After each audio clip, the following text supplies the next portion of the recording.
আমন্ত্রণ বিরতিহীন সংবাদ রাত ৯টায় বাংলাদেশে। আপনাদের সঙ্গে আছেন সুমনা সিং এবং আমি অনিমেষ কর। শুরুতেই জানিয়ে দিচ্ছি শিরোনামগুলো। ইয়াসে পানির নিচে উপকূলের ২৭ উপজেলা, সাতক্ষীরায় ভেঙেছে বাঁধ, ভোলা বরগুনায় ৩ জনের মৃত্যু।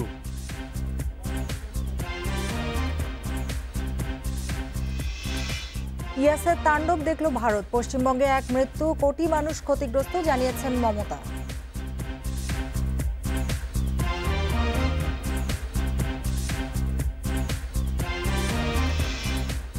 ইসরায়েল প্রশ্নে দেশের পররাষ্ট্রনীতির পরিবর্তন হয়নি, জানালেন পররাষ্ট্রমন্ত্রী। ভ্রমণে গেলে শাস্তি।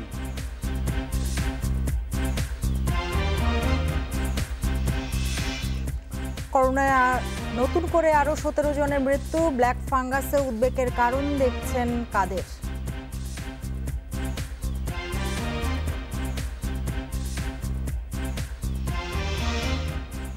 পরিস্থিতি অনুকূলে থাকলে ১৩ জুন খুলছে শিক্ষা প্রতিষ্ঠান, এসএসসি এইচএসসি পরীক্ষা প্রস্তুতি শেষ।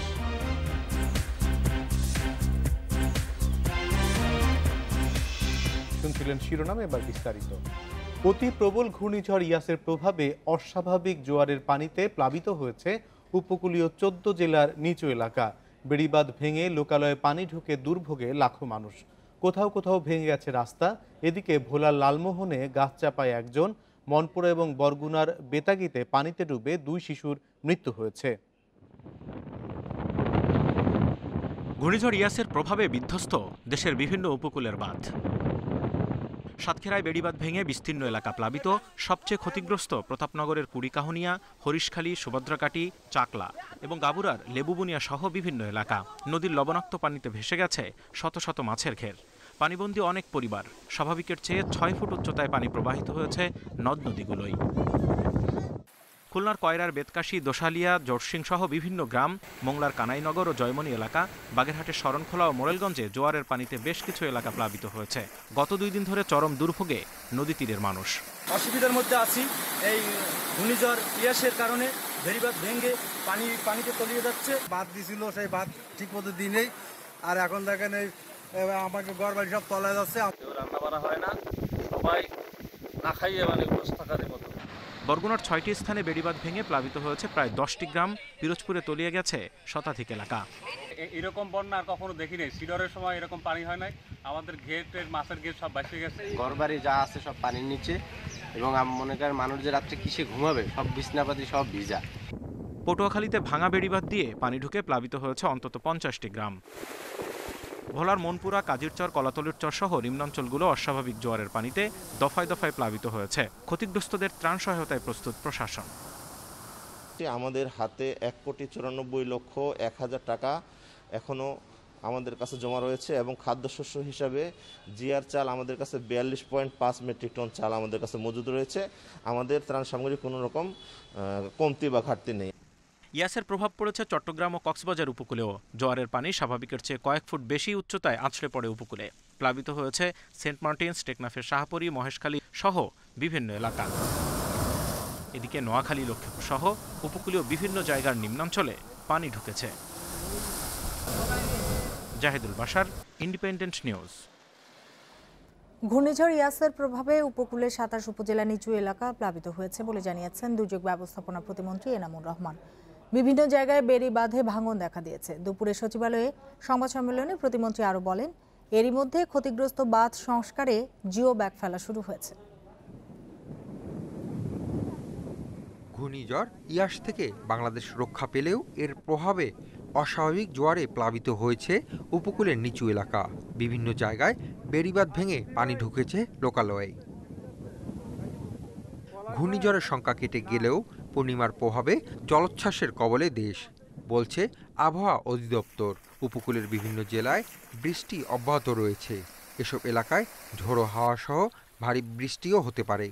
এই যে ৩ থেকে ৬ ফুট পানির পানিতে নিম্নাঞ্চল প্লাবিত হয়েছে সেটা ক্রমান্বয়ে আস্তে আস্তে আগামীকাল থেকেই কমতে শুরু করবে এবং 2-1 দিনের মধ্যেই এই পানির উচ্চতা অনেকটাই কমে জনগণের মধ্যে যে ভোগান্তি এবং দুর্ভোগ হয়েছে সেখান থেকে কিছুটা স্বস্তি লাভ করবে।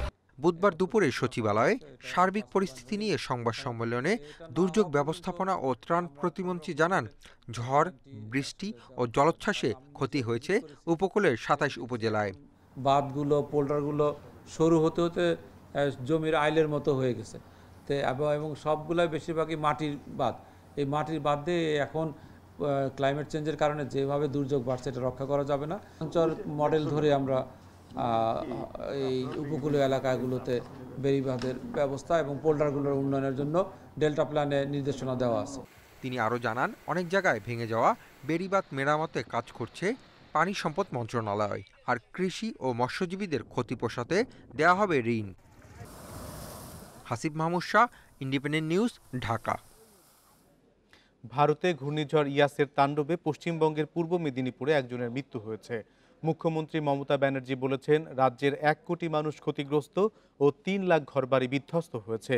লণ্ডভণ্ড 20,000-এর বেশি গ্রাম। এছাড়া ওড়িশাতেও বিধ্বস্ত হয়েছে বেশ কিছু রাস্তা। সকাল 9:15টার দিকে ভারতের ওড়িশার দক্ষিণ বালেশ্বরে আঘাত হানে ঘূর্ণিঝড় ইয়াস। ঘণ্টায় গতিবেগ ছিল 155 কিলোমিটার। ইয়াসের তাণ্ডবে লণ্ডভণ্ড পশ্চিমবঙ্গ, বাঁধ ভেঙেছে 66টি এলাকায়। তবে ওড়িশার দক্ষিণ বালেশ্বরে আছড়ে পড়ায় কিছুটা রক্ষা পেয়েছে পশ্চিমবঙ্গ। প্রবল জলোচ্ছ্বাসে ভাসছে দীঘা, মন্দারমণি, শঙ্করপুর ও তাজপুর। প্লাবিত হয়েছে পর্যটন কেন্দ্রগুলো। লণ্ডভণ্ড 20,000-এর বেশি গ্রাম। পূর্ণিমা, সেই সাথে ইয়াসের প্রভাবে প্লাবিত হয়েছে সমুদ্র ও নদী তীরবর্তী সব এলাকা। 10টি জেলায় রেড অ্যালার্ট জারি করেছে পশ্চিমবঙ্গ সরকার। উদ্ধার কাজে নেমেছে সেনাবাহিনী। সকাল থেকে সন্ধ্যা পর্যন্ত কলকাতা বিমানবন্দর বন্ধ রাখা হয়েছে। কলকাতার অনেক জায়গায় জলাবদ্ধতা দেখা দিয়েছে। কলকাতা, পূর্ব ও পশ্চিম মেদিনীপুর, উত্তর ও দক্ষিণ 24 পরগনায় ভারী বৃষ্টি ও ঝোড়ো হাওয়া বইছে।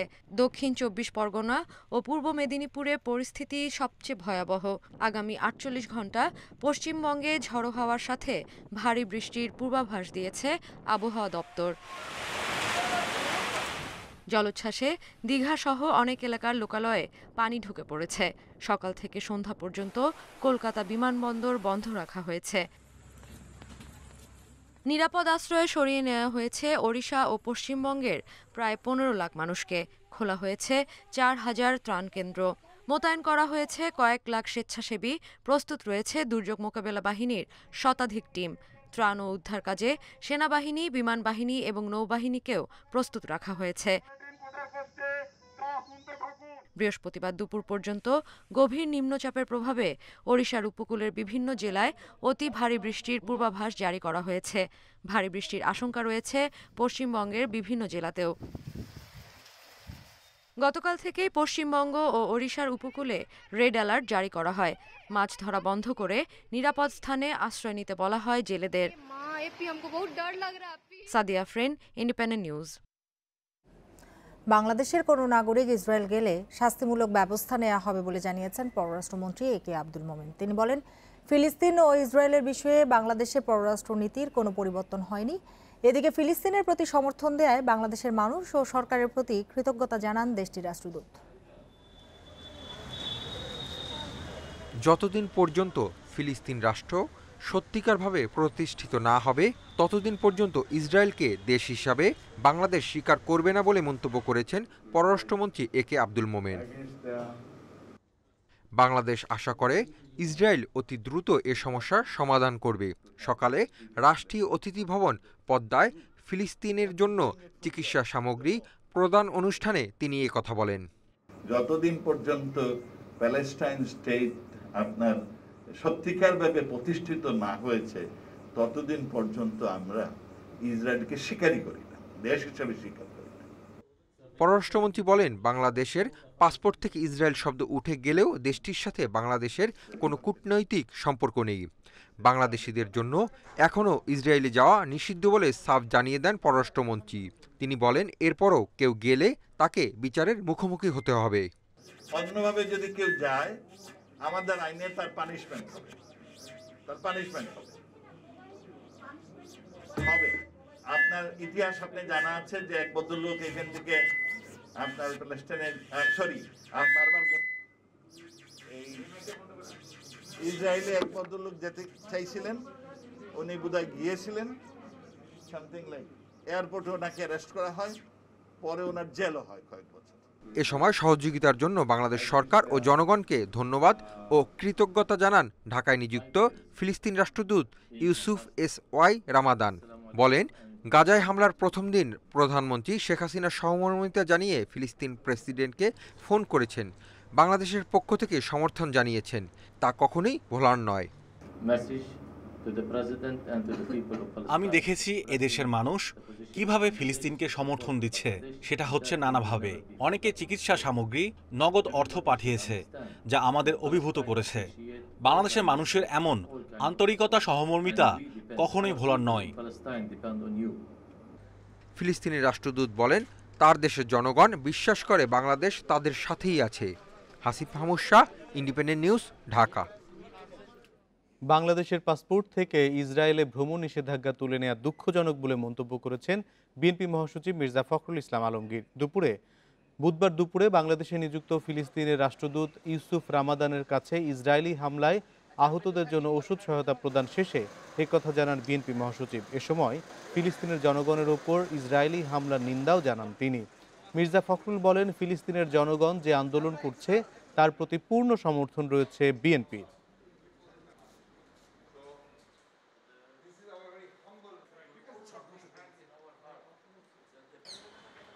একটা ন্যায়সঙ্গত লড়াই করছে তারা তাদের নিজস্ব ভূমির জন্য।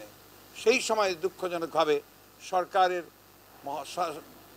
স্বরাষ্ট্র মন্ত্রণালয় থেকে পাসপোর্টের উপর থেকে যে অ্যাকসেপ্ট ইসরায়েল কথাটা লেখা ছিল সেটাকে তুলে নেওয়াতে আমরা অত্যন্ত দুঃখবোধ করেছি, আমরা ক্ষোভ প্রকাশ করেছি। দেশে করোনায় আরও 17 জনের মৃত্যু হয়েছে, এর মধ্যে পুরুষ 10 এবং নারী 7 জন। এ নিয়ে মোট প্রাণহানি হল 12,458 জনের।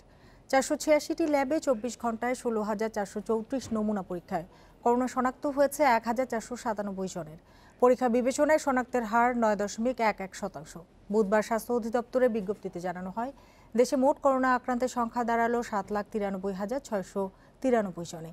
সুস্থ হয়েছেন আরও 1,056 জন। এ নিয়ে মোট সুস্থ 7,33,866 জন। দেশে করোনা সংক্রমণ ও মৃত্যুর ঊর্ধ্বগতির মধ্যে ব্ল্যাক ফাঙ্গাস নতুন আতঙ্ক উদ্বেগের কারণ হয়ে দাঁড়িয়েছে বলে জানান আওয়ামী লীগ সাধারণ সম্পাদক ওবায়দুল কাদের। পরিস্থিতি মোকাবিলায় সবাইকে স্বাস্থ্যবিধি মেনে চলার আহ্বান জানান তিনি। সকালে তার সরকারি বাসভবনে নিয়মিত ব্রিফিংয়ে এই আহ্বান জানান ওবায়দুল কাদের।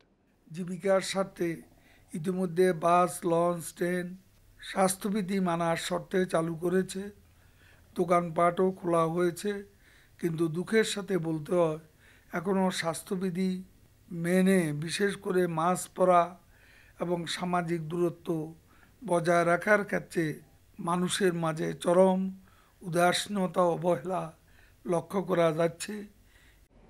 পরিস্থিতি অনুকূলে থাকলে আগামী 13ই জুন শিক্ষা প্রতিষ্ঠান খোলা হবে বলে জানিয়েছেন শিক্ষামন্ত্রী দীপুমনি। সেই সঙ্গে চলতি বছরের এসএসসি এবং এইচএসসি পরীক্ষা নেওয়ার সব প্রস্তুতি শেষ বলে জানিয়েছেন মন্ত্রী। দুপুরে সংবাদ সম্মেলনে তিনি এসব কথা বলেন। শিক্ষা প্রতিষ্ঠানে গিয়ে ক্লাসে বসার অপেক্ষা আরও বাড়ল শিক্ষার্থীদের। গত বছরের 17 মার্চ থেকে শুরু হওয়া ছুটি বাড়ানো হয়েছে 12 জুন পর্যন্ত। বুধবার ভার্চুয়াল সংবাদ সম্মেলনে শিক্ষামন্ত্রী জানান, 2 মাসের মধ্যে সব শিক্ষার্থীকে শিখন কর্মসূচির মধ্যে আনা হবে। একই সাথে 13 জুন থেকে শিক্ষা প্রতিষ্ঠান খুলে দেওয়ার সব ধরনের প্রস্তুতি নিয়েছে মন্ত্রণালয়। চলতি বছর এসএসসি ও এইচএসসি পরীক্ষা নেওয়ার সব প্রস্তুতি নেওয়া আছে। শিক্ষা প্রতিষ্ঠানগুলোর ছুটি, সেই ছুটি আমরা আগামী জুন মাসের 12 তারিখ পর্যন্ত আমরা বর্ধিত করছি। আশা করছি যে এই সময়ের মধ্যে অবস্থার আরো উন্নতি হবে ইনশাআল্লাহ, এবং তাহলে আমরা প্রতিষ্ঠানগুলো খুলে দিতে পারবো। আমাদের সকল ধরনের প্রস্তুতি শিক্ষা প্রতিষ্ঠানগুলো খুলে দেবার সেই প্রস্তুতি, মাধ্যমিক উচ্চ মাধ্যমিকের সেই প্রস্তুতি আমাদের নেওয়া আছে। আবাসিক শিক্ষার্থীদের টিকা দেওয়ার পর খুলে দেয়া হবে পাবলিক বিশ্ববিদ্যালয়। এরই মধ্যে বেশিরভাগ শিক্ষকদের টিকা দেয়া হয়েছে বলে জানান দীপুমণি। 2,97,948 জন শিক্ষার্থী, 15,369 জন শিক্ষক এবং 32,583 জন কর্মকর্তা কর্মচারীর তালিকা আমরা শিক্ষা মন্ত্রণালয়ের মাধ্যমে স্বাস্থ্য মন্ত্রণালয়ের ডিজি হেলথের নিকট আমরা প্রেরণ করেছি। শিক্ষা গবেষকরা বলছেন, স্কুল বন্ধের দীর্ঘ সময় পার হয়ে গেছে। অনলাইন সংসদ টিভিতে একাডেমিক কার্যক্রম চললেও অনেক শিক্ষার্থী এর বাইরে রয়ে গেছে। তাই ধাপে ধাপে স্কুল খোলার বিষয়ে গুরুত্ব দেওয়ার পরামর্শ তাদের। আমি মনে করি যে তাদেরকে নিয়ে আসা দরকার, নিয়ে এসে তাদের শিক্ষা কার্যক্রমে তাদেরকে সম্পৃক্ত করে তাদের পরীক্ষাগুলো সম্পন্ন করা দরকার। এটা একটা। এখন কিন্তু অনেকভাবে নানাভাবে কিন্তু পরীক্ষা নেওয়া যায়। আমরা বলছি সৃজনশীল উপায়ে আমরা ক্লাস নিচ্ছি, পড়াচ্ছি, শিক্ষণ কার্যক্রম পরিচালনা করছি। সৃজনশীল উপায়ে তাহলে আমরা কেন অ্যাসেসমেন্ট করতে পারবো? 2022 সালের এসএসসি এবং এইচএসসি পরীক্ষার্থীদের সিলেবাসও সংক্ষিপ্ত করা হয়েছে। এসএসসির জন্য 150 দিন এবং এইচএসসির জন্য 180 দিন ক্লাস নিয়ে এই পরীক্ষা নেওয়ার সিদ্ধান্ত নিয়েছে সরকার। নূরে আলম, ইন্ডিপেন্ডেন্ট নিউজ, ঢাকা।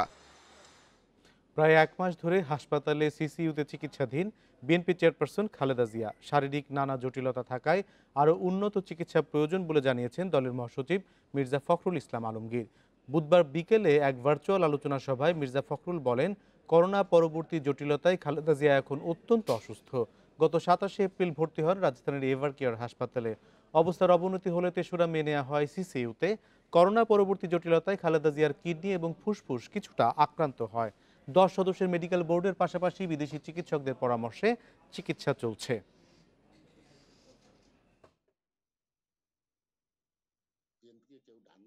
দেশনেত্রী বেগম খালেদা জিয়া অত্যন্ত অসুস্থ এবং তিনি এত অসুস্থ যে এখন আসলেই তার এখানে যারা ডাক্তাররা আছেন তারা বলছেন যে তাকে আসলে আরো উন্নত যে চিকিৎসা আছে সেই চিকিৎসা তার প্রয়োজন। কিন্তু কি দুর্ভাগ্য আমাদের, তার চিকিৎসার জন্য তারা সেই ধরনের কোনো অনুমতি দিতে রাজি না। ভূমির মালিক সাধারণ লোকজনকে টার্গেট করতেন সাবেক এমপি আউয়াল। স্থানীয়দের অভিযোগ, সরকারি অধিগ্রহণ মুক্ত বা বেশি দামে বিক্রি করে দেওয়ার লোভ দেখিয়ে জমির দখল নিত আউয়ালের কোম্পানি হেভিলি প্রপার্টি। জমি দখলের জন্য ছিল আলাদা ক্যাডার বাহিনী, ব্যবহার করা হতো প্রশাসনকেও। এলাকাবাসীর অভিযোগ, সম্প্রতি আরও বেপরোয়া হয়ে ওঠেন আউয়াল। পল্লবীর বুড়িরটেক এলাকার ভূমিদস্যুদের অন্যতম তরিকত ফেডারেশনের সাবেক এমপি এম এ আউয়াল।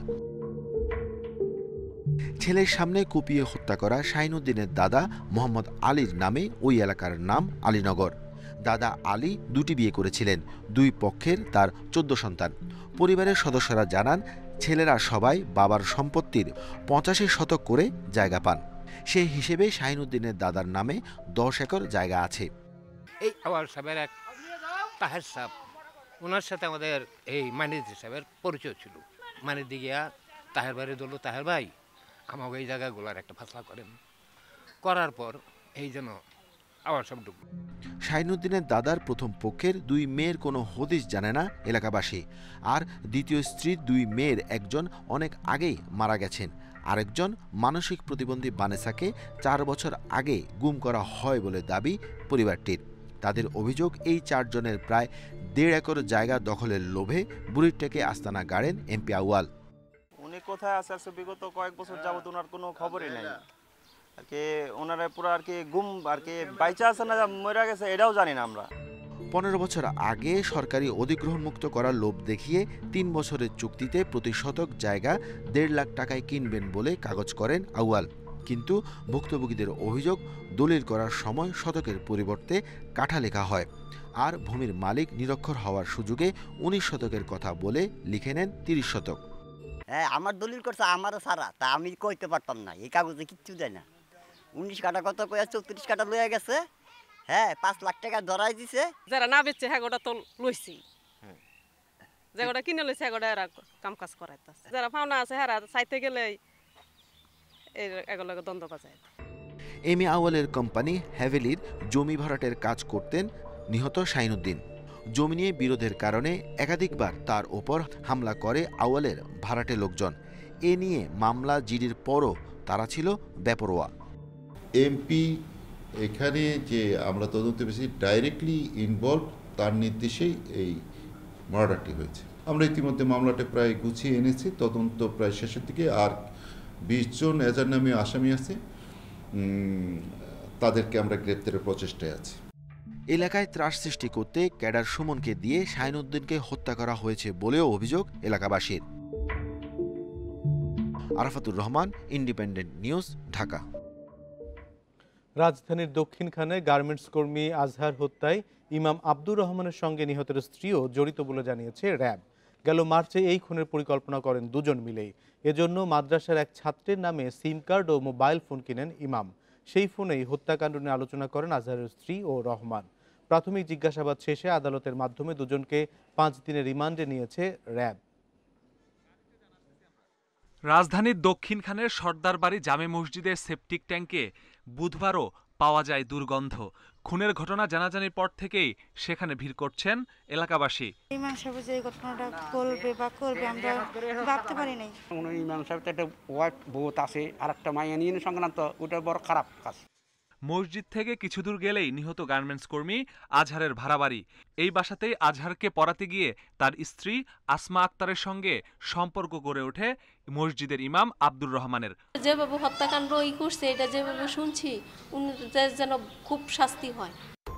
র্যাব বলছে এই হত্যাকাণ্ডে প্রথমে শুধু রহমান জড়িত বলে মনে হলেও পরে মুখোমুখি জিজ্ঞাসাবাদে উঠে আসে আজহারের স্ত্রীর সম্পৃক্ততার তথ্য। এই হত্যার পর বিয়ের পরিকল্পনা ছিল তাদের। জিজ্ঞাসাবাদে আব্দুর রহমান বলেছে আসমা আক্তার তাকে পরিকল্পনা প্রদান করা, পাশাপাশি প্ররোচনা করা, অনেকটা প্রেশারই দিয়েছে যে যদি তার যে স্বামী আজহারকে হত্যা না করে তাহলে আসমা আক্তার নিজে ইমামকে হত্যা করবে অথবা সে নিজে আত্মহত্যা করবে। মার্চে হত্যার পরিকল্পনা করলেও আজহার অসুস্থ হওয়ায় ভেস্তে যায় তা। পরে গেল 19 মে এশার নামাজের পর তাকে আলোচনার জন্য মসজিদে যেতে বলে ইমাম। এ সময় আগে থেকেই প্রস্তুত রাখা ছুরি ও চাপাতি দিয়ে হত্যা করা হয় তাকে। মূল পরিকল্পনা এবং বিভিন্ন আলাপ আলোচনা বা কিভাবে হত্যাকাণ্ড করবে এই কথাবার্তাগুলো ইমামের সাথে আসমা আক্তারকে যেই সিম ইমাম কিনে দিয়েছিল এই সিমের মাধ্যমেই সলা পরামর্শ করা হয়। র্যাব জানিয়েছে আসমার তৃতীয় স্বামী আজহার, আর দ্বিতীয় স্বামী ছিলেন নিহত আজহারেরই বড় ভাই। Masudur Rahman, independent news, Dhaka.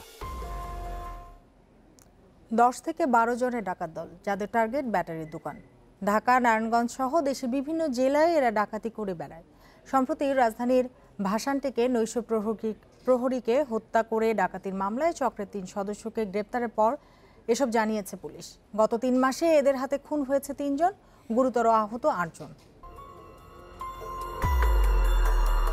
16 মে ভাসানটেকে জেসমিন টাওয়ারের অনিক মোটরসে 3.25 লাখ টাকার ব্যাটারি লুট করে একদল ডাকাত। নৈশ প্রহরীকে হত্যা ও পথচারীকে গুরুতর আহত করে ফেলে যায় শেরে বাংলা নগরে। দোকান থেকে 27টা ব্যাটারি নিয়ে গেছে, যার ভিতরে 15টা ছিল নতুন, 15টা ছিল পুরানো আর 12টা ছিল নতুন। আর 2টা ক্যাশ ছিল, 2টা ক্যাশের তালা ভেঙে 2টা থেকে 55,000 টাকা ক্যাশ নিয়ে গেছে। সিসিটিভি ফুটেজে দেখা যায় স্থানীয় আব্দুল মজিদ বাসা থেকে বের হলে তার মাথায় লাঠি দিয়ে আঘাত করে ডাকাত দলের সদস্যরা। এক কদম বাড়াইলাম, পরে আমি কে বা কারা কোথা থেকে হিট করলো, আমি ঠাস পড়ে গেলাম। পড়ে যাওয়ার পরে আমার আর কোনো জ্ঞান নাই। দোকান ফাটার লাগে আমার স্বামী গেছে, আজ তো ডাহাইত নাই তো না ধরতো আমার স্বামী মারা গেলে আমি সুস্থ বিচার চাই। এরকম আরো কয়েকটি ঘটনার সিসিটিভি ফুটেজ পর্যালোচনা করেছে পুলিশ। তা থেকে একটি সাদা পিকআপ ও কয়েকজন ডাকাত চিহ্নিত হয়। পরে মুন্সিগঞ্জের একটি ভাঙারি দোকান থেকে উদ্ধার করা হয় 27টি ব্যাটারি। মাওয়া ফেরিঘাটে অভিযান চালিয়ে গ্রেপ্তার করা হয় চক্রের 2 সদস্যকে। নারায়ণগঞ্জে আটক হওয়া আরেকজনকে গ্রেপ্তার দেখানো হয় এই মামলায়। পুলিশ বলছে এরা একটি সংঘবদ্ধ ডাকাত দল, এদের টার্গেটই ব্যাটারির দোকান। এ চক্রের নামে ডাকাতি, হত্যাসহ 10 থেকে 12টি মামলা রয়েছে। একটা ভয়াবহ ডাকাতি। যে গ্রুপটা এই ঘটনা করেছে সেই গ্রুপটা শুধুমাত্র যে ভাসানটাকে ডাকাতি করেছে তা না, তারা হচ্ছে আপনার নারায়ণগঞ্জ, মুন্সিগঞ্জ, তারপর হচ্ছে আপনার টঙ্গী, বরিশাল, এবং এরা বিভিন্ন জায়গায় এই শুধু এই ব্যাটারি ডাকাতি করে। দুর্ধর্ষ এই চক্রের বাকি সদস্যদের গ্রেপ্তারে অভিযান চালাচ্ছে পুলিশ। সেখানে এরকম ঘটনা সেখানে যারা তারা। Masudur Rahman, independent news, Dhaka. এবার খেলার খবর। শুরুতেই জানাচ্ছি শিরোনামগুলো। র্যাঙ্কিংয়ের 2-এ উঠে মিরাজের উচ্ছ্বাস, ধারাবাহিকতা রাখার প্রত্যয়, নির্ভর না থেকে শ্রীলঙ্কাকে হোয়াইট ওয়াশ করার লক্ষ্য।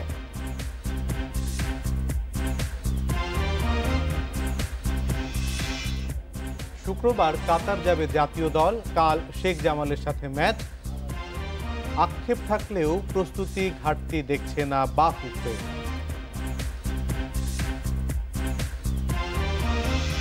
মুশফিক মিরাজ নৈপুণ্যে শ্রীলঙ্কার বিপক্ষে প্রথম সিরিজ জয় বাংলাদেশের। অবদানের প্রভাব পড়েছে ব্যক্তিগত র্যাঙ্কিংয়ে। বোলিংয়ে 3 ধাপ এগিয়ে 2-এ উঠেছেন মিরাজ, আর 209 রান করা মুশফিক পৌঁছেছেন ক্যারিয়ার সেরা র্যাঙ্কিং 14 নম্বরে। এই অর্জনে খুশি মিরাজ, নির্ভর না থেকে শেষ ম্যাচেও দাপুটে জয় চান তিনি।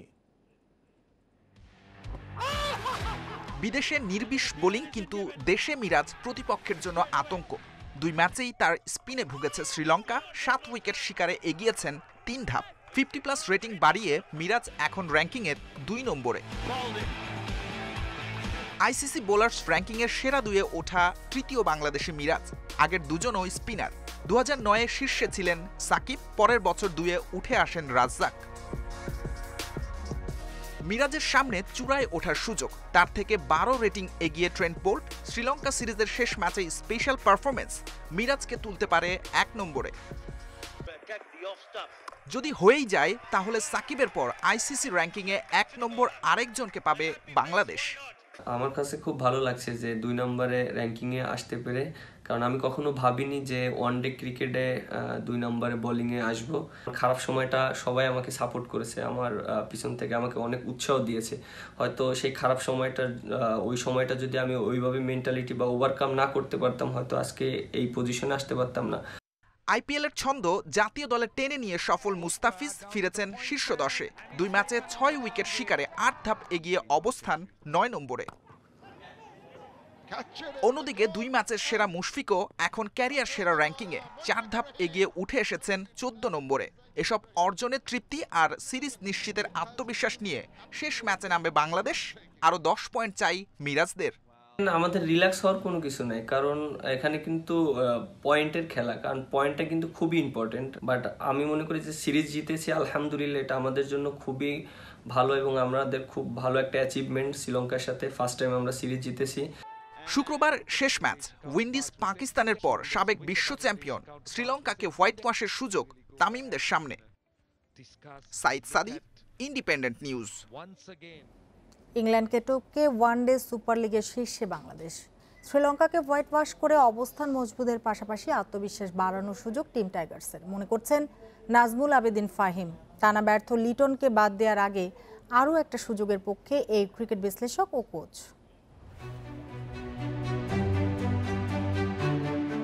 নবীন শ্রীলঙ্কা ধরাশায়ী, নিজ ডেরায় আরও একবার বাঘের গর্জন। সিরিজ নিশ্চিতে অ্যাকাউন্টে যোগ হয়েছে 20 পয়েন্ট। হোয়াইট ওয়াশে সেটা 30-এ নেওয়া জরুরি, কারণ এই সিরিজ বিশ্বকাপ বাছাইয়ের অংশ। 13 দলের বিশ্বকাপ সুপার লিগে বাংলাদেশের বাকি 5 সিরিজ।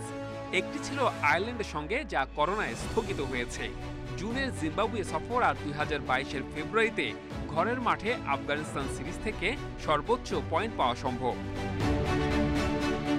কঠিন সিরিজের তালিকায় অক্টোবরে ইংল্যান্ডের সাথে হোম সিরিজ, 2022-এর মার্চে আছে সাউথ আফ্রিকা সফর। তার আগে সিরিজের শেষ ম্যাচে লঙ্কানদের হারিয়ে নিজেদের অবস্থান শক্ত করার পাশাপাশি ভবিষ্যতের জন্য আত্মবিশ্বাস বাড়ানোর সুযোগ তামিমদের। কিছুদিন আগেও আমাদের অবস্থান ছিল বোধহয় একেবারে নিচের দিকে, তো সেখানে আমরা যে আমাদের যে মোটিভেশনাল যে ব্যাপারটা ছিল সেটা এতটা নিচে ছিল, আমাদের মোরালটা এত নিচে ছিল, সেটা বোধহয় চারদিক থেকে আমাদেরকে আঁকড়ে ধরছিল, এবং যে কারণে আমরা হয়তো আমাদের যে বেস্ট পারফরমেন্স সেটা দিতে পারছিলাম না। এখনই যে দিতে পারছি তা না, তবে আগের তুলনায় আমরা আরো ভালো খেলছি। তবে ডেফিনেটলি এখন টপে যেহেতু আমাদের নামটা আছে, আমাদের চেষ্টা থাকবে বোধহয় যত উপরে আমরা থাকতে পারি। দলগত সাফল্যের মাঝে আছে ব্যক্তিগত হতাশা। টানা ব্যর্থতায় কাঠ গড়ায় লিটন। তৃতীয় ম্যাচে জায়গা হারানোর আভাস পেয়ে গেছেন এই ওপেনার।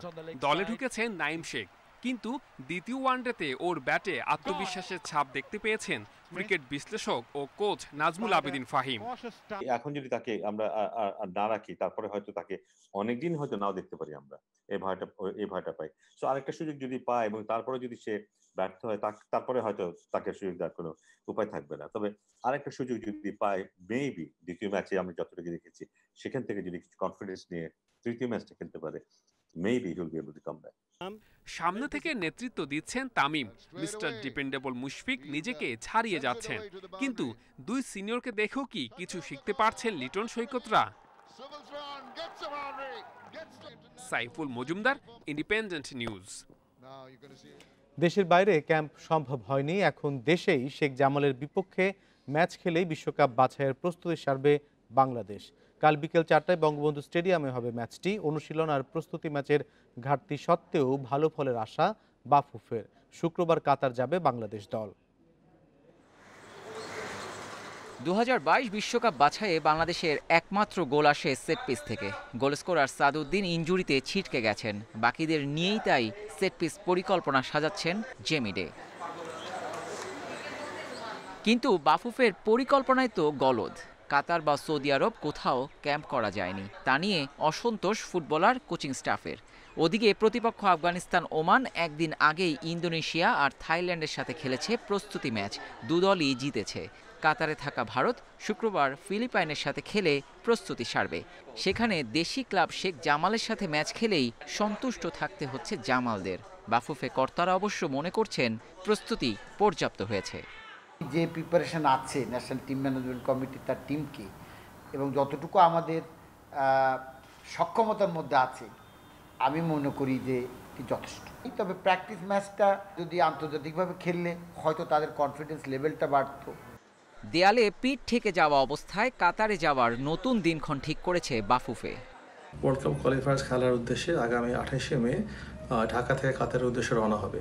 কাতারে পৌঁছানোর পরে তাদের কোভিড টেস্ট অনুষ্ঠিত হবে বিমানবন্দরে, এবং পরবর্তী 24 ঘন্টায় কোভিড টেস্ট নেগেটিভ হলে তারা সেখানে অনুশীলন শুরু করতে পারবে। ফুটবলাররা মন্দের ভালো মেনেই অনুশীলন চালিয়ে যাচ্ছেন, যদিও শরীরী ভাষায় যে হতাশার ছাপ স্পষ্ট। এখন যত প্রতিকূলতায় আসুক না কেন, আমাদের অ্যাজ এ প্লেয়ার হিসাবে আমাদের একটা ফোকাস থাকে যে আমরা এটা ক্লিন শিট রাখার চেষ্টা করব, বা কনসেপ্ট যত কম করা যায়, বা আমরা যদি জিততে পারি এগুলো আমাদের জন্য বেটার। জৈব সুরক্ষা বলয়ে চলছে ক্যাম্প, কিন্তু প্রস্তুতি ম্যাচের প্রতিপক্ষ শেখ জামাল কতটুকু করোনা বিধি মেনেছে সেই প্রশ্ন থেকেই যায়। Abidur Rahman, independent news, Dhaka. Europa লিগের ফাইনালে ভিয়ারিয়ালে চ্যালেঞ্জ নেবে ম্যানচেস্টার ইউনাইটেড। 4 বছরের শিরোপা খরা কাটানোর সুযোগ রেড ডেভিলদের। সঠিক পরিকল্পনায় সাফল্যের মন্ত্র খুঁজছেন সোলশায়ার। অন্যদিকে অপ্রতিরোধ্য ভিয়ারিয়াল প্রতিপক্ষের দুর্বলতার সুযোগ কাজে লাগাতে চায়। ম্যাচ শুরু বাংলাদেশ সময় রাত 1টায়। 4 বছর শোকেসে নেই মেজর ট্রফি। ম্যানচেস্টার ইউনাইটেডের ঐতিহ্য ফেরানোর মঞ্চ প্রস্তুত ইউরোপা লিগ ফাইনাল। শিরোপা খরা কাটাতে বদ্ধপরিকর রেড ডেভিলস। বিপরীতে 98 বছরের ইতিহাসে প্রথম ট্রফি জয়ের হাতছানি ভিয়ারিয়ালের। শিশুদের উজ্জীবিত রাখতে দলের সাথে পোল্যান্ডে সর্বকালের সেরা কোচ স্যার অ্যালেক্স ফার্গুসন। সবশেষ উলস ম্যাচে জয় দিয়ে আত্মবিশ্বাস বাড়িয়ে রেখেছে ম্যান ইউনাইটেড। চোটের কারণে হ্যারি ম্যাগুয়েরকে নিয়ে আছে সংশয়, থাকছেন না অ্যান্থনি মার্শিয়াল ও ফিল জোন্স। দলের সবাই শিরোপা জিততে মুখিয়ে আছে। মাঠের পরিকল্পনা অনুযায়ী পারফর্ম করতে পারলে সাফল্য আসবে। মনোবল ধরে রেখে শিরোপা উৎসব করতে চাই। ম্যান ইউনাইটেডের পরিকল্পনায় বাধার নাম ইউরোপা লিগ স্পেশালিস্ট উনাই এমেরি। টানা 3 মৌসুম ট্রফি জিতিয়েছেন সেভিয়াকে। এবার ভিয়ারিয়ালের হয়ে সাফল্য পেলেই রেকর্ড গড়বেন এমেরি। কোচ হিসেবে প্রথমবারের মতো জিতবেন 4 ট্রফি। প্রতিপক্ষ শক্তিশালী দল, ওদের ম্যাচ বিশ্লেষণে বেশ কিছু দুর্বল দিক খুঁজে বের করেছি। যদি আমরা সুযোগ কাজে লাগাতে পারি, শিরোপা জিতব। ম্যান ইউনাইটেডের হয়ে স্পটলাইটে থাকছেন এডিনসন কাভানি, ব্রুনো ফার্নান্দেস। আর ভিয়ারিয়ালের হয়ে আলো ছড়াতে পারেন জেরার্ড মোরেনো। পোল্যান্ডে ভিন্ন প্রেক্ষাপটে দুই ক্লাবের 2000 করে দর্শক উপভোগ করতে পারবে ম্যাচ। মুখোমুখি 4 দেখায় জয় পায়নি কোনো দল। গোলশূন্য ড্র হয়েছে সব ম্যাচ। এবার গোল উৎসবে এগিয়ে যাওয়ার লড়াই। Muhammad Nazim, independent news. আর এই ছিল খেলার খবরে। এবার অন্যান্য প্রসঙ্গ।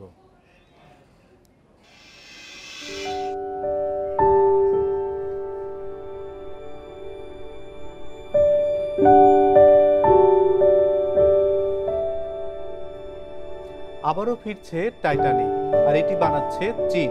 হুবহু দেখতে 269 মিটার লম্বা, নোঙর করে রাখা হবে সিচুয়ান প্রদেশের একটি জলাশয়ে। 2435 জন যাত্রীর ধারণ ক্ষমতা সম্পন্ন 9টি ডেকের এই জাহাজে কেবিন 835টি। পাওয়া যাবে মূল টাইটানিকের মতোই প্রথম, দ্বিতীয় ও তৃতীয় শ্রেণীর টিকিট। হলিউডের টাইটানিক সিনেমার বিশাল সিঁড়ি দেখাও মিলবে এখানে। এ নিয়ে প্রতিবেদন সংবাদের পরের অংশে।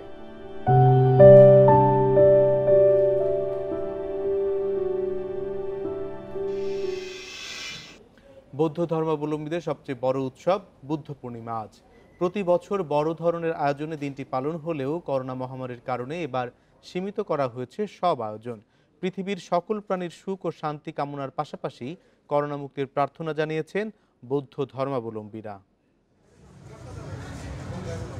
মহামানব গৌতম বুদ্ধের জীবনের 3টি গুরুত্বপূর্ণ ঘটনাই ঘটেছিল বৈশাখ মাসের পূর্ণিমা তিথিতে। খ্রিস্টপূর্ব 623 অব্দের পূর্ণিমা তিথিতে জন্ম নেন মহামতি গৌতম বুদ্ধ। 588 খ্রিস্টপূর্বাব্দের এই দিনে তিনি সাধনায় সিদ্ধিলাভ করেন। আবার 543 খ্রিস্টপূর্বাব্দের এই দিনেই তিনি মহাপরিনির্বাণ লাভ করেন। ত্রিস্মৃতি বিজড়িত এই দিনে তাই বুদ্ধের অনুসারীরা পালন করেন বৌদ্ধ পূর্ণিমা। সিদ্ধার্থের বুদ্ধত্ব লাভের মধ্য দিয়ে প্রবর্তিত হয় বৌদ্ধ ধর্ম। বুদ্ধ বন্দনা ও পূজার মধ্য দিয়ে শুরু হয় বুদ্ধ পূর্ণিমার আনুষ্ঠানিকতা। প্রতিবছরই বুদ্ধ পূর্ণিমার দিনে বুদ্ধ পূজা সহ পঞ্চশীল, অষ্টশীল, সূত্রপাঠ, সূত্রশ্রবণ, সমবেত প্রার্থনা এবং নানাবিধ মাঙ্গলিক অনুষ্ঠান আয়োজন করেন বৌদ্ধ ধর্মাবলম্বীরা। তবে করোনার কারণে এবার আয়োজন সীমিত করা হয়েছে। আমরা যেন সবাই ভালো থাকি, সুস্থ থাকি, একদম সবাই বিশ্বের সকল প্রাণী যেন সুখী হয়, এই প্রার্থনাটাই করি আমরা। গৌতম বুদ্ধের একটি মূল বাণী হলো সব্যে সত্তা সুখিতা হন্ত। জগতের সকল প্রাণী, সে ক্ষুদ্র থেকে বৃহৎ, যে যেখানে অবস্থান করছেন, সকল প্রাণী সুখী হোক। বর্তমানে যে অতিমারি চলছে করোনা, বিশ্ব থেকে যেন দ্রুত করোনা মুক্ত হোক। আমরা এইভাবে প্রার্থনা করি যেন আমরা বিশ্বের সব মানুষ সুন্দরভাবে একভাবে বাস করতে পারি, সম্পূর্ণ রোগ মুক্তি থেকে যেন আমরা মুক্তি পাই। সবার মঙ্গল কামনার পাশাপাশি বিশ্ব যেন খুব দ্রুত করোনার অভিশাপ থেকে মুক্তি পায়, সেই প্রার্থনা বৌদ্ধদের। জাতি ধর্ম নির্বিশেষে সকলের জীবনে, মানব জাতির জীবনে যেন সুখ শান্তি সমৃদ্ধি বয়ে আনে। সবাই যেন এই করোনা ভাইরাস থেকে পরিত্রাণ লাভ করে সবাই যেন সুখী সমৃদ্ধশালী মানুষ হিসেবে এই পৃথিবীতে অবস্থান করেন, এটাই আজকে আমাদের প্রার্থনা। এবার করোনায় স্বাস্থ্যবিধি মেনেই সব আনুষ্ঠানিকতা পালন করেন বৌদ্ধ ধর্মাবলম্বীরা। নূরে জান্নাত, ইন্ডিপেন্ডেন্ট নিউজ। দেশের অসাম্প্রদায়িক চেতনাকে যেন কেউ নস্যাৎ করতে না পারে সে বিষয়ে সজাগ থাকার আহ্বান জানিয়েছেন তথ্যমন্ত্রী হাসান মাহমুদ। সকালে রাজধানীতে জাতীয় জাদুঘরের সামনে শুভ বৌদ্ধ পূর্ণিমা জাতীয় সম্মিলিত প্রতীকী শোভাযাত্রা ও সম্প্রীতি উৎসবে এ আহ্বান জানান তিনি। এ সময় তথ্যমন্ত্রী রাজনৈতিক উদ্দেশ্যে ধর্মীয় পরিচয় দিয়ে মানুষকে বিবেচনা করার মানসিকতার কঠোর সমালোচনা করেন। পাশাপাশি সব ধর্মের অনুসারীরা যাতে মর্যাদার সাথে নিজ নিজ ধর্ম পালন করতে পারে সেজন্য পারস্পরিক শ্রদ্ধাবোধ রেখে সংবেদনশীল আচরণ করার অনুরোধ করেন তথ্যমন্ত্রী।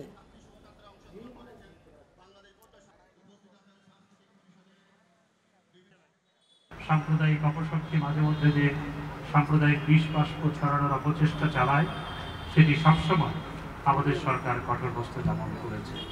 ভবিষ্যতেও কেউ যদি এই ধরনের অপশক্তি, এই সমস্ত অপশক্তি মাঝে মধ্যে বিষ বাষ্প ছড়ায়, মাঝে মধ্যে সাম্প্রদায়িক সম্প্রীতি বিনষ্ট করার অপচেষ্টা চালায়, তাদেরকে কঠোর হস্তে দমন করা হবে। মধ্যম আয় উত্তরণের পর মালয়েশিয়া থেকেও বাণিজ্য সুবিধা হারাতে পারে বাংলাদেশ। এজন্য দুদেশের মধ্যে মুক্ত বাণিজ্য চুক্তি এফটিএ হওয়া প্রয়োজন। সকালে Bangladesh Malaysia chamber of commerce and ইন্ডাস্ট্রিজের ভার্চুয়াল আলোচনায় এই তাগিদ দেন বক্তারা। বাণিজ্যমন্ত্রী টিপু মুন্সি জানিয়েছেন, মুক্ত বাণিজ্য চুক্তিতে অগ্রগতি হলেও আরও আলোচনার প্রয়োজন। স্বল্পোন্নত দেশের তালিকা থেকে 2026 সালে চূড়ান্তভাবে বের হতে যাচ্ছে বাংলাদেশ। এর ফলে উন্নত দেশগুলো থেকে পাবে না শুল্কমুক্ত সুবিধা। বাংলাদেশের প্রধান আমদানি উৎসগুলোর একটি মালয়েশিয়া হলেও প্রধান রপ্তানি গন্তব্য নয়। তারপরও বাংলাদেশের রপ্তানি পণ্যের ক্ষেত্রে দেশটিতে শুল্ক হার কম। সে তুলনায় মালয়েশিয়া থেকে পণ্য আমদানিতে শুল্ক হার বেশি এদেশে। আগামী দিনেও এই সুবিধা পেতে দুদেশের মধ্যে মুক্ত বাণিজ্য চুক্তির তাগিদ দিয়েছেন সংশ্লিষ্টরা। বুধবার এক আলোচনায় বক্তারা বলেন, ব্যয় কমিয়ে কিভাবে মুক্ত বাণিজ্যের সুবিধা পাওয়া যায় তাও দেখা উচিত। বাংলাদেশের সাথে এখনও কোনো দেশের এফটিএ আনুষ্ঠানিকভাবে সই হয়নি। এফটিএ এবং পিটিএর মতো চুক্তিগুলোর মাধ্যমে বাংলাদেশকে শুল্ক সুবিধা পেতে সহায়তা করবে। উভয় দেশের ব্যবসায়ী সম্প্রদায়কেই এটির জন্য প্রস্তুত থাকা প্রয়োজন। চুক্তিতে শুল্ক ছাড় দেয়া হলে রাজস্ব আয় কমে যাবে। জাতীয় রাজস্ব বোর্ডকে এমন ধারণা থেকে বেরিয়ে আসারও পরামর্শ দেন গবেষকরা। বরং উৎপাদন বাড়িয়ে আয় বাড়ানোর বিকল্প পথ খোঁজার উপর জোর দেন তারা। উৎপাদন যদি বৃদ্ধি পায়, আমাদের শিল্প খাত যদি কম্পিটিটিভ হয়, তাহলে বাড়তি উৎপাদন, বেশি কম মূল্যে পণ্য উৎপাদনের মাধ্যমে সেখান থেকেও রাজস্ব আদায় বাড়ানো যাবে।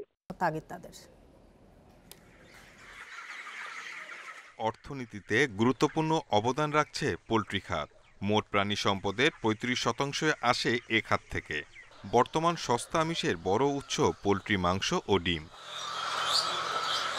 বছরে এ শিল্পের প্রবৃদ্ধি ১২%, কিন্তু ফিড তৈরিতে স্থানীয় কাঁচামালের স্বল্পতার কারণে এখনও নির্ভর করতে হয় আমদানির ওপর। আসছে বাজেটে কাঁচামালের ওপর উৎসে কর কমানোর দাবি উদ্যোক্তাদের। তারা চায় পশুখাদ্য প্রস্তুতকারক প্রতিষ্ঠানের কর্পোরেট করও কমানো হোক। এই সেক্টরটা 70-80% ইম্পোর্ট ওরিয়েন্টেড সেক্টর, ইম্পোর্টের উপরে ডিপেন্ড করে। সেই জন্য বাজেট একটা বিরাট বড় ফ্যাক্টর। বাইরে থেকে মাংস ইম্পোর্টের উপরে আমি মনে করি নজর দেওয়া উচিত।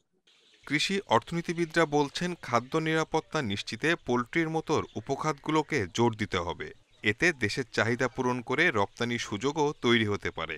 ইয়াং জনগোষ্ঠী তারা যদি পোলট্রি শিল্প উৎপাদনে নিয়োজিত হতে চায়, তাদেরকে ঋণ সুবিধা দিতে হবে এবং সেই জন্যে সরকারকে একটি পরিকল্পনা গ্রহণ করতে হবে এবং বাজেটে উল্লেখ করতে হবে, যাতে করোনাকালীন পরিস্থিতিতে মানুষের ইমিউনিটি বৃদ্ধির লক্ষ্যে যে প্রোটিনের সোর্স, সেটি যেন পোলট্রি শিল্প থেকে আসতে পারে। পোল্ট্রি ব্যবসায়ী সমিতির তথ্য মতে এ খাতে বিনিয়োগ ৩৫,০০০ কোটি টাকার বেশি।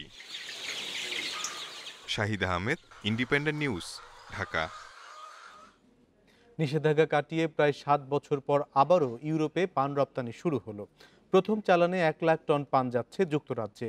বুধবার রাজধানীর শ্যামপুরে রপ্তানি কার্যক্রমের উদ্বোধন করেন কৃষিমন্ত্রী ডক্টর আব্দুর রাজ্জাক।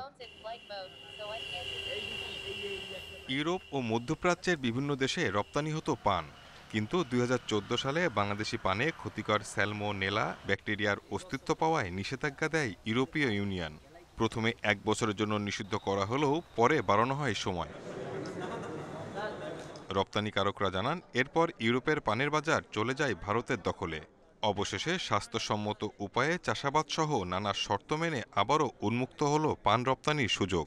যুক্তরাজ্য, ফ্রান্স, কানাডা ও মধ্যপ্রাচ্যে পানের ভালো বাজার রয়েছে। মূলত প্রবাসী বাংলাদেশিরাই এই পানের ক্রেতা। উৎপাদনকারী যখন 10 টাকা বেশি উৎপাদন মূল্য পাবে, তখন সে উৎপাদন বেশি করবে। উৎপাদন বাড়লে আমাদের লোকাল যারা কনজিউমার আছে, তারাও উৎপাদিত ভালো গুড কোয়ালিটি পণ্য পাবে এবং রপ্তানি বাজারেও আমাদের বৈদেশিক মুদ্রা বহু পরিমাণে অর্জিত হবে। কৃষিমন্ত্রী জানান, পান ও সবজির রপ্তানি বাড়াতে বাণিজ্য মন্ত্রণালয়ের সাথে কাজ করা হচ্ছে। রপ্তানিকারকদের নানা প্রণোদনাও দেওয়া হচ্ছে। পানের রপ্তানিকে কিভাবে মন্ত্রণালয় নিশ্চিত করতে পারবে, সাস্টেইন করতে পারবে, তার দিক নির্দেশনা এবং সেটা মাঠ পর্যায়ের কর্মীদেরকে নিয়ে এডিশনাল সেক্রেটারি এবং জয়েন্ট সেক্রেটারি, ডেপুটি সেক্রেটারি প্রত্যেককে দায়িত্ব পালন করতে হবে। কৃষি সম্প্রসারণ অধিদপ্তরের হিসাবে বছরে দেশে পানের উৎপাদন হয় 2,11,000 টন। Shahid Ahmed, independent news, Dhaka. Hollywood cinema Titanic দেখার পর বিশ্বজুড়ে সৃষ্টি হয় আলোড়ন। 1912 সালে 2200 যাত্রী নিয়ে ডুবে যাওয়া দ্বৈতাকৃতি জাহাজ RMS টাইটানিক নিয়ে তৈরি এই সিনেমা মানুষের মনে তৈরি করেছে অবিরাম কৌতূহল। তাই চীনা নাগরিকদের এমন জাহাজে ভ্রমণের অভিজ্ঞতা দিতে টাইটানিক 2 তৈরির কাজ শুরু করেছে চীন। 1,500 যাত্রীকে নিয়ে টাইটানিক এখনও ঘুমিয়ে আছে আটলান্টিক মহাসাগরের গভীরে। 100 বছরের বেশি সময় কেটে গেছে, কিন্তু এতটুকু কৌতূহল কমেনি বিশাল এই প্রমোত্তরীকে নিয়ে। তাই টাইটানিকের মতো সমান আকারের এবং হুবহু একই রকমের টাইটানিক 2 তৈরির কাজ চলছে চীনে। নতুন এই জাহাজটি হবে 269 মিটার লম্বা। স্থায়ীভাবে এটিকে নোঙর করে রাখা হবে সিচুয়ান প্রদেশের একটি নদীতে।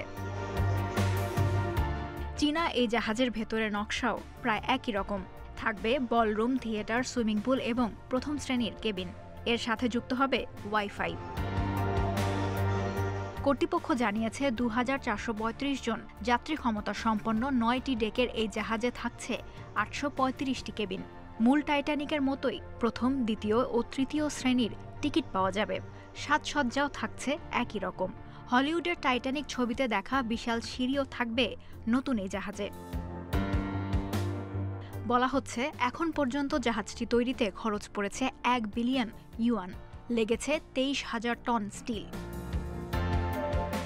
এর আগে অস্ট্রেলিয়ান এক ধনকুবের ২০১২ সালে টাইটানিকের অনুকরণে হুবহু একটি জাহাজ তৈরির কথা ঘোষণা করলেও সেই কাজ এখনও শেষ হয়নি। Lutfa Fouzia, independent news. করোনার দ্বিতীয় দফা লকডাউনে ইতিবাচক প্রভাব পড়েছে চট্টগ্রাম চিড়িয়াখানাতে। প্রায় ২ মাস চিড়িয়াখানা বন্ধ থাকায় নতুন করে জন্ম নিয়েছে ৪০টি পশু পাখি। কর্তৃপক্ষ বলছে কোলাহল ও শব্দদূষণ না থাকায় প্রাণীদের প্রজনন বেড়েছে। দ্বিতীয় দফা লকডাউনে চট্টগ্রাম চিড়িয়াখানায় ৬টি বাঘ শাবকের জন্ম হয়, বেঁচে আছে ৪টি। চিত্রা হরিণের দলেও এসেছে নতুন ৪ সদস্য। এছাড়া গেল ৫০ দিনে জন্ম নিয়েছে একটি মায়া হরিণ, একটি ঘোড়া, একটি সাম্বার। এর বাইরে পাখির খাঁচাতেও বেড়েছে কলরব। লকডাউনে প্রাণীর প্রজনন বাড়ায় চিড়িয়াখানায় দর্শনার্থী সীমিত করার পরিকল্পনা ছিল কর্তৃপক্ষের, কিন্তু টানা বন্ধে তা সম্ভব হয়নি। এছাড়া করোনায় আর্থিক ক্ষতির কারণে পিছিয়ে গেছে আফ্রিকা থেকে বেশ কিছু প্রাণী সংগ্রহের পরিকল্পনাও। সরকারি আদেশ মেনে চট্টগ্রাম চিড়িয়াখানা ১ মাসের অধিককাল সময় বন্ধ রেখেছি। এতে আমাদের নিয়মিত আয় বন্ধ হয়ে যাওয়ার পাশাপাশি চট্টগ্রাম চিড়িয়াখানার ঈদকে উপলক্ষ করে যেই বিশাল একটা আয় সুযোগ ছিল সেটাও বন্ধ হয়ে গিয়েছে। গত বছর ৫ মাস চিড়িয়াখানা বন্ধ থাকায় অর্ধশতাধিক নতুন পশু পাখি জন্মেছিল। এবার অল্প সময়েও এই সংখ্যা বেড়েছে। নীরব পরিবেশ আর উপযুক্ত খাবারে পশু পাখির প্রজনন বেড়েছে বলছে কর্তৃপক্ষ। এখানে খুব নিরিবিলি পরিবেশ, মানুষ বিরক্ত করতেছে, মুক্ত করতেছে না, এটা একটা কারণ। এবং খাবারের যেহেতু চিড়িয়াখানা ব্যবস্থাপনা এখন ভালো, সব কিছু মিলাই আসলে একটা ভালো পরিবেশ পাওয়ার কারণে আসলে এই যে বাচ্চা এবং পশু পাখিগুলোর সংখ্যা কিন্তু বাড়তেছে। আগামী ২ মাসের মধ্যে সাদা বাঘ, জেব্রা, বানর, গয়াল সহ ২ ডজন পশু পাখি জন্মের অপেক্ষায় রয়েছে। অনুপম শীল, ইন্ডিপেন্ডেন্ট নিউজ, চট্টগ্রাম। এই ছিল রাত ৯টায় বাংলাদেশে আজকের আয়োজনে। ইন্ডিপেন্ডেন্ট টেলিভিশনের সব খবর আরো বিস্তারিত জানতে চোখ রাখুন ফেসবুক, ইউটিউব এবং টুইটারে। ধন্যবাদ সবাইকে।